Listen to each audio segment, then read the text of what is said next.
find it sad when I read that archaeologists don't know where the first farmers originally came from. They don't know why hunter-gatherers suddenly decided to build settlements and start farming after millions of years.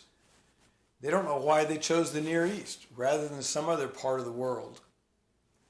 They don't know why people chose to build great cities when small towns were all that was needed. The Bible is God revealing history to us, history that we would not be able to discover by ourselves by observation. The Bible tells us where people originated, the mountains of Ararat, and what their purpose was in life, to be fruitful, to multiply, and to fill the earth. We even know the names of the founders of the original nations.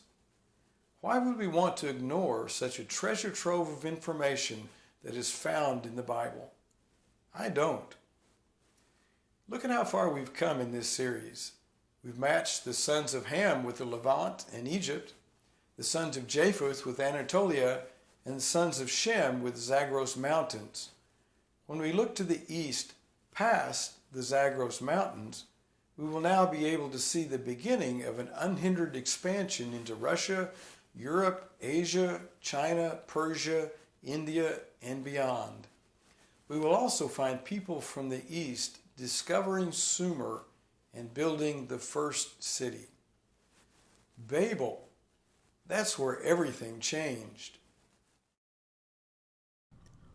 When we left off in part 6, the first son of Shem had gone as far as the region of Elam, which was named after him.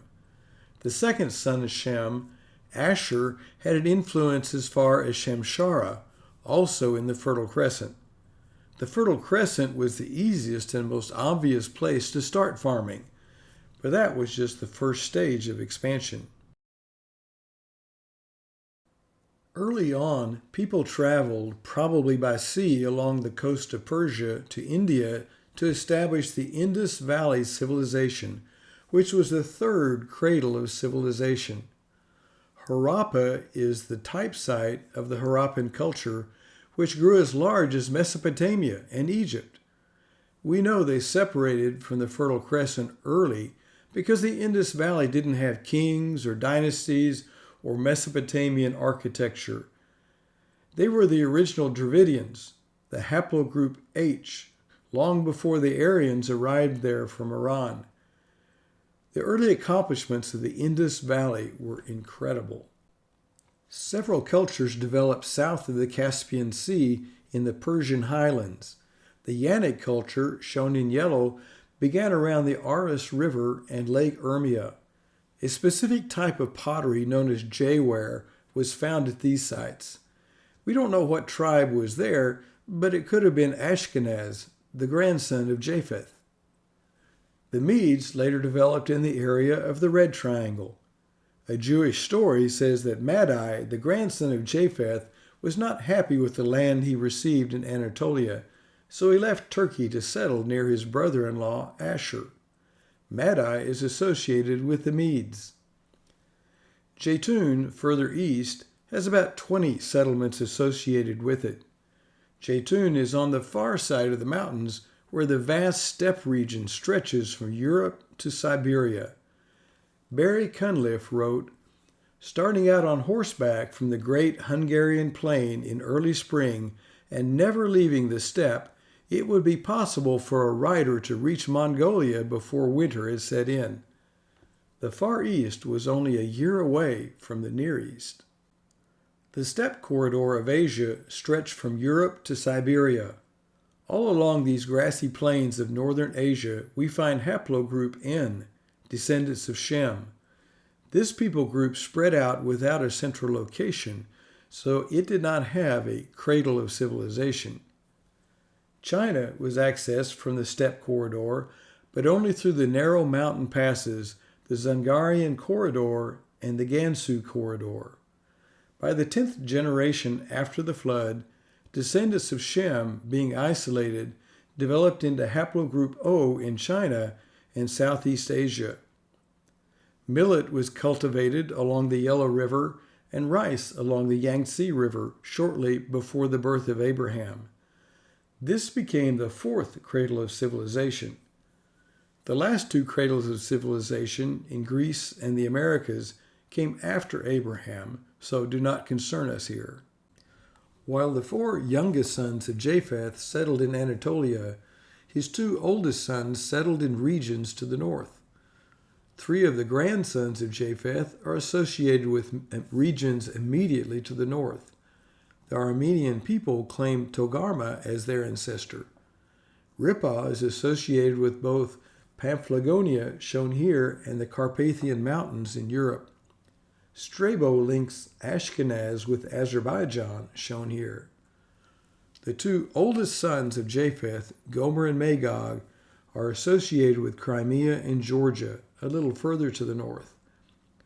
I have the impression that more haplogroups originate in Georgia than in any other place in the world. In spite of the high Caucasus Mountains, this was another corridor to Europe and Asia. Josephus wrote that the Scythians that roamed the steppe region to the north descended from Magog.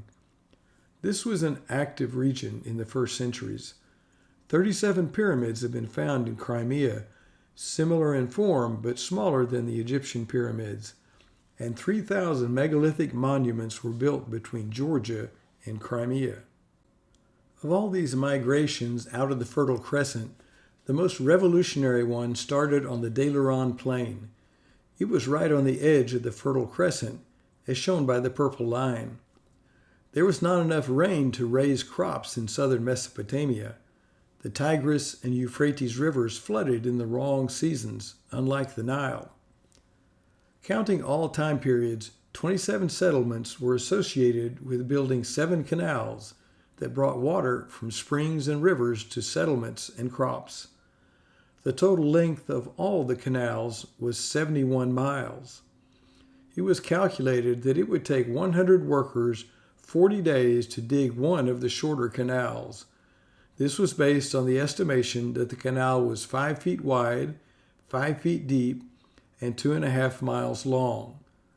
These were definitely industrious people. These people were also either ingenious or they had prior knowledge. An early qanat is found here, similar to the diagram shown. The idea is to dig a series of service wells and then to tunnel between them. This creates an underground canal that is shielded from the sun. Qanats began in Persia in the 1st century BC and spread from there all over the world. Irrigation spread from Deh Luran to Eridu, which was at the mouth of the Euphrates River in ancient times. People from the Fertile Crescent fished on the Persian Gulf and used the reeds that grew in the marshes. Farming began as people diverted water from the Euphrates River to irrigate crops in the proper seasons. Since it took a great deal of manpower to dig ditches, they gathered together in the first city, which was Eridu. Great changes took place. Archaeology calls this the urban revolution.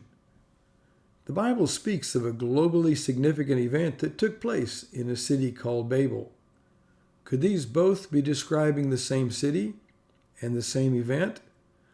We'll look into that more next time in Part 8. If you have learned anything about archaeology, then subscribe to this channel to learn more.